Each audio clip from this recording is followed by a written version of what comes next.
Yo, y'all looking for any new members? I'm trying to get down right now. Like right now, tonight. They're like, you trying to get down tonight? They're like, yo, we don't even know you. I'm like, yo, bro, you could fight. You ain't have to turn blood, man. Why you came in here like that? Peace and love, y'all. It's Nate Almighty, aka the Global Dark Skin Ambassador, man. Global Dark Skin Ambassador, man. Welcome to my channel. If you new, hit subscribe right now because you in for a legendary Rikers Island story. Welcome back to Rikers Island Stories. This is a story about a brother from Queens who came to Rikers Island new, meaning new like he was brand new to the island for the first time. He knew all about the island from an older brother of his. He knew he was gonna be sitting down for a while. So what that man decided to do was come in and utterly be a gangster and get himself situated early on, okay? So this is Rikers Island, 2008. I think this was Tulane. It may not have been Tulane. Like I smoke a whole lot of weed, so bear with me. But this was in one of those buildings that was closed down while I was there, and then they opened it back up. And it was a cell house, so it might have been Tulane. Might have been. Anyways, we in there, right? Two dudes that were blood ran this crib. Not gonna say their names because I don't personally know them. I didn't have no issues with them, but I didn't personally know them, you feel me? It wasn't no beef with them, you feel me? But I'm not giving them no light. I don't know them. I don't know if they home doing productive things for themselves. So that's why a lot of these names you're not gonna hear me say. I will only say somebody's name if I know exactly what they've been doing since they've been home. I'm not giving clout to nobody that came home and continue to be a criminal. But anyways, we in this house. It's just like an average, regular day, you feel me? It's the weekend, so it's no school. It's early afternoon. We get a bunch of new guys, right? Bunch of new guys. It's three new dudes. We watch them come through the A and B gate. I'm watching, I'm like, okay, three of them. The first one walk in, I'm like, day room nigga, he's gonna be with it.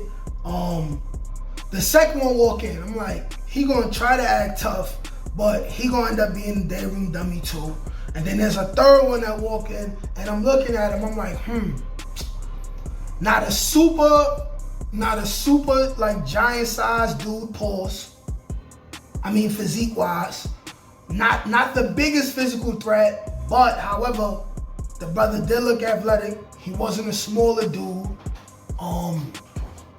I'm looking at him and he just seemed to have like a fire in his eyes. Like a seriousness.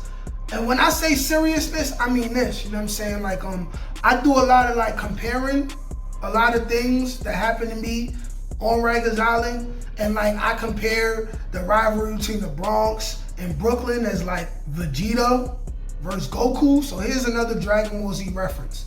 The look on this guy's eyes is the serious look that Goku gave to Frieza when he first turned Super Saiyan. Now, if you really into the Dragon Ball Z anime, like I was growing up, it's a certain look. It's like a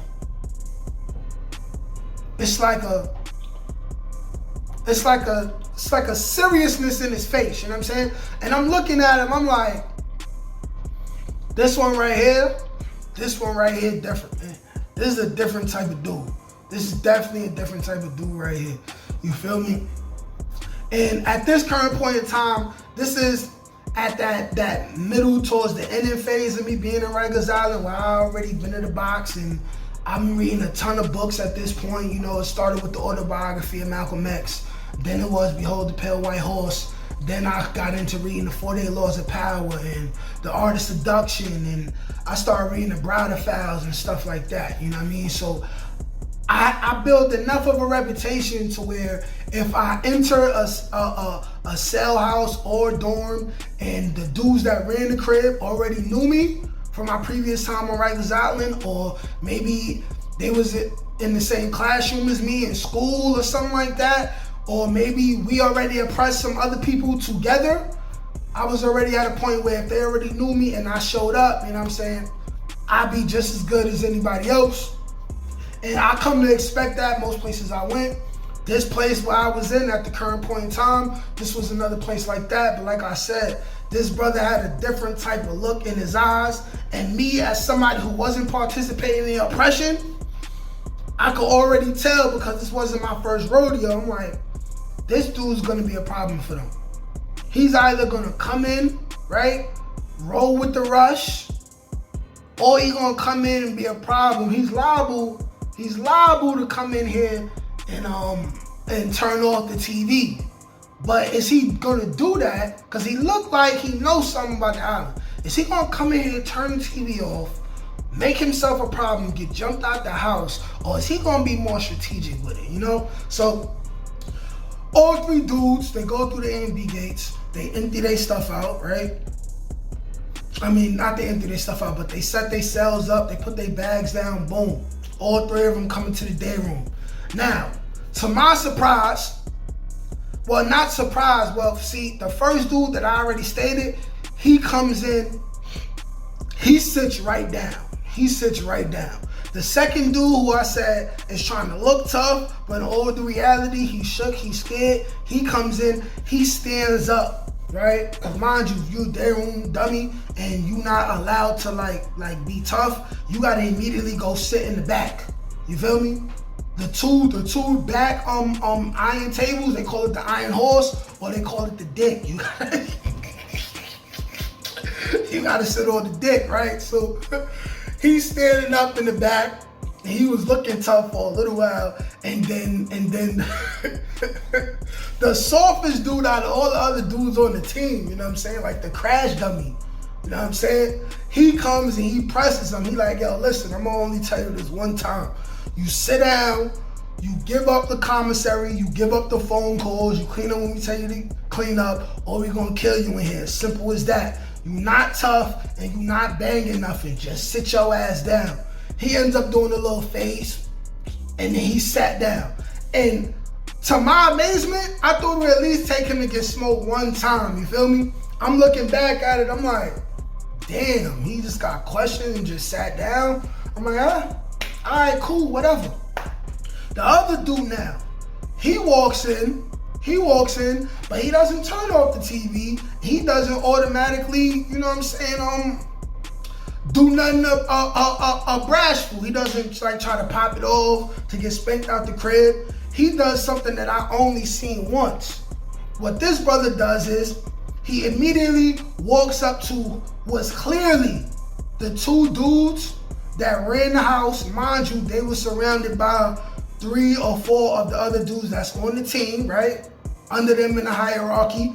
Now, as he's walking to the 2 dudes that run the house, these other dudes is trying to talk to them. He bypasses them. He ignores them like they not there. He like, yo, y'all run the crib?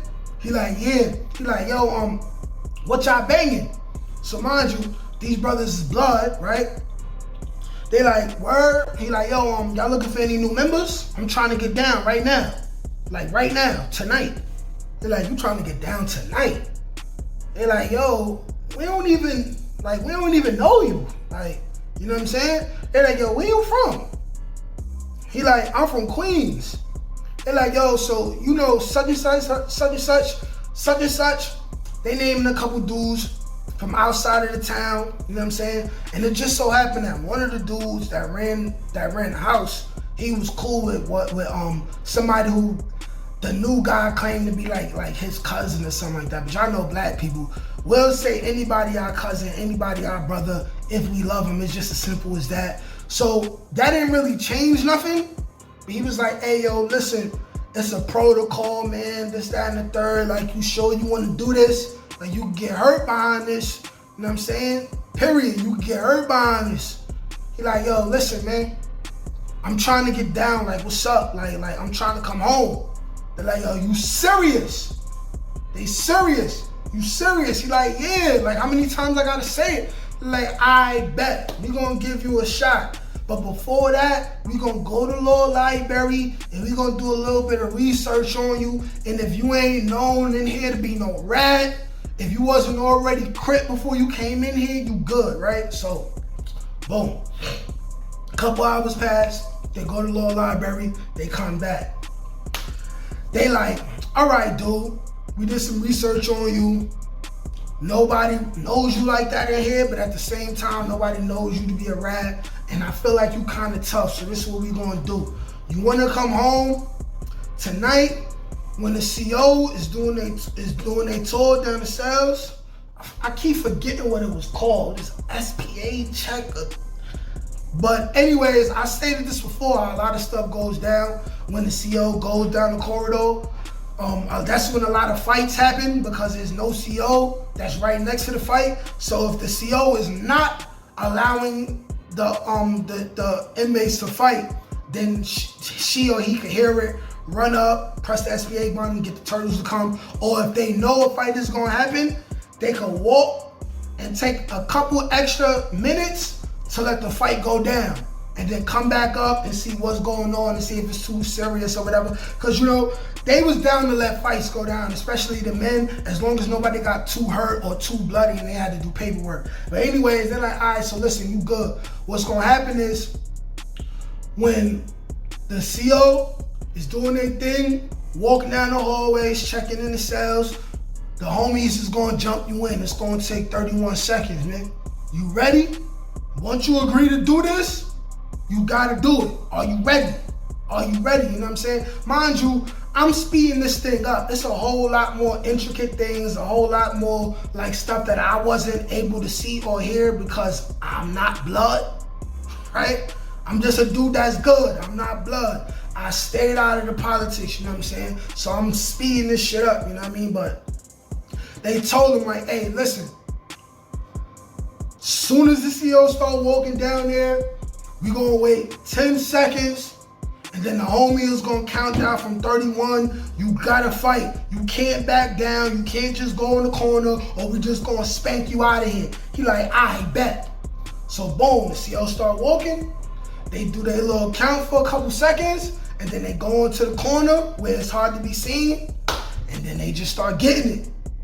But the funny thing about this fight is that this dude clearly was a trained fighter. Like dude was clearly a boxer. And how this fight was going is, it was him, it was one person in front of him, two dudes to the side of him, and I don't know why they didn't choose to send more dudes. And definitely the dudes that ran the crib chose not to involve themselves in this fight. Either they didn't want no issues, or maybe if something went wrong, they didn't want to be held reliable, you know what I'm saying? Because if you leave one crib where you run the house, it's not guaranteed that you will run another house or even be on the team based on the protocols that's going on in there. But like I said, the dude was clearly, right? He was clearly an experienced fighter. And anybody who was standing in front of him was getting tapped. He was tapping them, right? And I could see that he was holding back. So mind you, I gotta go back to Dragon Ball Z references. You know Goku what Goku do, right? Goku never go 100% unless he feel like other people's lives are on the line. He never go 100% unless he feel like it's a dire situation. Other than that, he just playing around with dudes. Play fighting and seeing how hard they gonna go. So I'm watching him. Hair-wise, he probably the best in the whole house. Anybody that's in front of him, he tagging them. They not hitting them. He tagging them, jabbing them, right? Hitting them with crosses, hooks, all type of stuff. At the same time, he getting decked side to side by two other dudes and ignoring it. And believe me, they're trying to hurt him bad. They trying to hurt him bad. A couple of these dudes is connecting and he eating it. Like he eating it, you know what I'm saying? And what seemed to be a fight that was 5 minutes, really was only 31 seconds, and then they broke it up. He had a little bit of a cookie on his eye, but he busted the nose of one dude, right? And busted the lip of another dude, but it wasn't too bad, you know what I'm saying? This was more of the calmer gang initiations. Probably because the dude that they was initiating could fight better than them, so they wasn't really trying to put theyself like within his swinging range like that, so he could really like boss their ass, which he was definitely capable of doing. So right, so boom. Once the 31 seconds is over, right? They cheer him on or whatever, you know, the other blood dudes start clapping, you know what I'm saying? They brought him to another corner, handed him some paperwork. That's what I seen. Now, if that's not how it's supposed to go with the blood politics, hey man, take that up with them at that time. You know what I'm saying? That was 11, 12 years ago, you feel me? But they gave him some paperwork. They told him that they had a lot of other stuff to tell him, this, that, and the third. But while they talking to him, I get a little closer, I'm eavesdropping and shit. He like, yo, listen, I want to be on the team too. Who else want to fight? The dudes that run the crib, they're like, damn, killer, you alright? You ready to fight again, my nigga? Like, you ain't even drink no water yet. So what he do is, he take his little green cup, he goes to the little canteen, pour him up some juice, he drinks the juice, go sit down, go. He like, yes, alright now, so what's up? Who wanna fight? Like, who wanna get it? I wanna be on the team. You know what I'm saying? Like, yo, homie, you serious? He like, yeah. They're like, all right, bet. Who else want to be on the team? Another blood dude that already had been in the house for like 2 weeks already, but he wasn't on the team yet. I guess he was waiting for his opportunity. He says, yo, I want to be on the team. Mind you, the CO should have been already back at the front, but he was not at the front. He was taking his slow, sweet time on purpose. Mind you, this fight has already been wrapped up in less than a minute, mind you. And him saying he ready to fight and be on the team and climb up another rank on top of being a brand new blood, never seen this before. Dudes be out of weight, out of shape and breathing all extra heavy after fights. Trust me, I've been there myself. You know what I'm saying? Usually dudes have to take a breather. Usually if dudes got static, they want to wait an hour, maybe wait 24 hours before they have to fight again. But being that this dude was lean and he clearly was a trained boxer, right? He said, listen, I can still go when the scale coming back. So they lined it up with the other dude, right? The fight was like this. Hey, yo, listen, so y'all gonna fight till either the CO catch y'all, somebody give up, right? Or somebody start bleeding way too much, you know what I'm saying? So, this fight ends up being an even quicker fight. They fighting. The other dude is just swinging all wild and shit, right? Swinging all wild, missing. The dude is easily weaving, and all he does is one of these. Boop! Taps nigga on the chin, nigga hits the floor. Boom. Hits the floor, straight on his face. The guys pick him up. Crazy, nigga was not knocked out. I don't know what kind of like super magical powers this guy got. It looked as if he meant to tap him and make him fall, but wanted to like not knock him out. Like, I know this sounds very entertaining, I know I'm saying certain words, right, to make it sound a certain way, but this legit happened, right? Legit happened. So once they picked the dude up, they asked him if he wanted to go again, right? He was like, nah, I'm good. You got it. So with that being said, the dude climbed up from being a 550, right, which is what they call neutral dudes, to turning blood, to having another one-on-one fight, and then becoming a team member, right? Which is the one level under running the crib, right? And this all happened in literally between 1 to 3 minutes. Dude fought 4 niggas. Yeah, four dudes beat them all up. One, simple as that. And they put him on the team. Later on, when we all locking in, I'm talking to the dude. I'm like, yo, bro, let me introduce myself. You know what I'm saying? I'm Nas, because that was my name in Rikers Island and shit like that. I'm like, yo, bro, you could fight. You ain't have to turn blood, man. Why you came in here like that? He like, yo, listen, man. My brother told me all I needed to know about Rikers Island he came in here neutral and he had to go through it, you know what I mean, way more than he needed to. I'm gonna be here for a while. I done violated probation with a gun charge. I was already on probation for a robbery. I'm doing at least 7. I might as well make myself comfortable while I'm here.